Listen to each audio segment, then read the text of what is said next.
اللہ کرے کہ ہمیں مسجد کا پیغام سمجھ میں آئے، اللہ کرے کہ ہمیں صحیح مسجد کا پیغام سمجھ میں آئے کہ مسجد میں آنے کے بعد ہمیں کیا چیز سیکھنا ہے۔ توافق، ایک دوسرے کے ساتھ جوڑ، ایک دوسرے کی غلطی کو معاف کرنا، ایک دوسرے کو گلے لگانا، یہ ہمارا کام ہونا چاہیے۔ غلطی کس سے نہیں ہوتی میرے دنیا میں؟ کون ایسا آدمی ہے؟ پیغمبر معصوم ہوتا ہے، اس کے علاوہ سارے غلطی کر سکتے ہیں، لیکن غلطی کو معاف کرو۔ ایک پلیٹ فارم پر رہ کر اس امت کی فکر کرو۔ ہم بہت خراب حالات میں، بہت خراب پوزیشن میں اس وقت اس دنیا میں ہم جی رہے ہیں۔ ہمارے لیے قطعاً گنجائش نہیں ہے کہ ہمارا پیسہ، ہمارا وقت، ہماری صلاحیتیں لڑنے میں جائیں۔ آج سب سے دکھ کی بات یہ ہے، میرا جو بہت دکھتا ہے کہ جو مسجدیں مسلمانوں کو جوڑنے کے لیے بنائی گئی تھی، ہر مسجد میں جھگڑا۔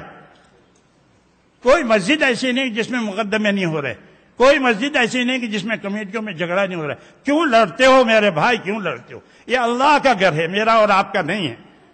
کیوں آپ اپنے آپ کو پیش نہیں کرتے کہ مجھے کوئی عہدہ نہیں چاہیے، میں تو خدا کے دین کا کام کروں گا صرف؟ میرے بھائیوں، اللہ کے واسطے ہم اس چیز کو سمجھیں کہ مسجد کیا چیز ہوتی ہے۔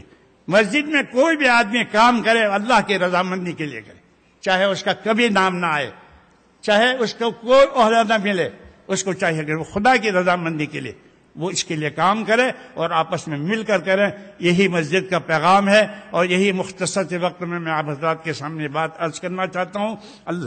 اللہ تعالیٰ مجھے اور تمام لوگوں کو اس کی توفیق عطا فرمائے۔ وآخر دعوانا الحمدللہ رب العالمین۔